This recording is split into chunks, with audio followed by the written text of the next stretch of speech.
Thank you so much, Jack Reed. Please hold on there, Senator. We're going to bring in one of your colleagues, a Republican colleague, Rand Paul of Kentucky. Senator Paul, let me ask you about this. This has a sort of a Barbara Tuchman Guns of August aspect where one step leads to another without purpose. Is that what you're seeing? I mean, we assassinated, if you will, their top general, one of the leaders of their country last Thursday, and now they're attacking back as the Ayatollah promised they would with a full military action against our military in broad daylight. Well, who blows the whistle on this game?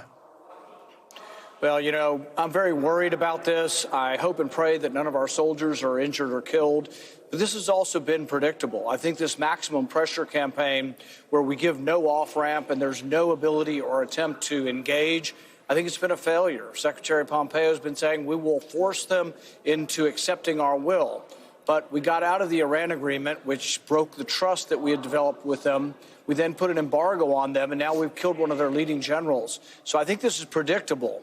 I hate it, and I hate the fact that we're involved with military escalation now, but there's no easy answer now. And I think that they will not have a full-on war with us, so I think this goes on intermittently, and this is the opening salvo. But I think it will go on for some time now. I think they will try to avoid a direct war because we can defeat any other nation, and we would defeat them in the matter of weeks. But it would be another catastrophe and another mess times 10 of what happened during the Iraq War. And I hope we don't go that route, and I hope saner minds will pull back and say, you know, enough's enough. Let's try to have some means of conversation or some means of engagement. But it's difficult right now because the Iranians are very, very upset with the killing of their general, and I don't see them being open to any type of engagement at this point. Well, Senator, you made the point well, because just in the last minutes, we've learned that 59 people were killed in the streets of Tehran during the funeral procession for General Soleimani. There's blood there. There's blood perhaps tonight in Iraq. We have blood on our hands from killing Soleimani. Who's going to show the first, who's going to be the first country to blink, as we said during the Cuban Missile Crisis? Do we expect the Ayatollah to blink, or will Trump blink? Well, you know, our founding fathers had an answer for this. Our founding fathers said that no president should have this power. No single individual should ever have this power. And so I'm looking very carefully at Senator Kane's resolution on the war powers, because I do believe that the Congress should be the ones making the decisions on whether or not we declare war. I think killing a major general for another country is an act of war. And so I think that there is a possibility, if Congress were to come together, Republican and Democrat, and say this is a power too ominous for one person to have. Unfortunately, it's partisan.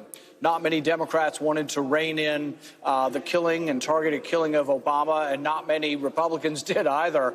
And now it's sort of, we're at a point where Democrats are a little more open to restraining a Republican president, but I don't know that we still have the votes. But we're going to look at it. We've tried in the past with regard to Saudi Arabia. And hopefully, if more voices are included in this debate, maybe we'll be able to stop the escalation. How do you get the President of the United States to sign such a document? You'd only get it accomplished with a veto-proof majority. We're not there. But it doesn't mean the vote's not worth having, because, see, we've been having this debate for a long time, and really, since World War II, we haven't declared war. And it was a big mistake that we allowed the Vietnam War and the Korean War to happen without really the authority of Congress. And so this is a debate that's ongoing, but most Republicans and many Democrats have acquiesced to the fact, well, the president can do whatever he wants. I don't accede to that. I think that absolutely the Constitution says that we should be in charge when we go to war. And some will argue, oh, Congress is too feckless, they'll never go to war. Well, after 9/11, we were nearly unanimous in going after people who attacked us, and after Pearl Harbor. We haven't been so unanimous with things like the Iraq War, but actually I think the Iraq War was a mistake.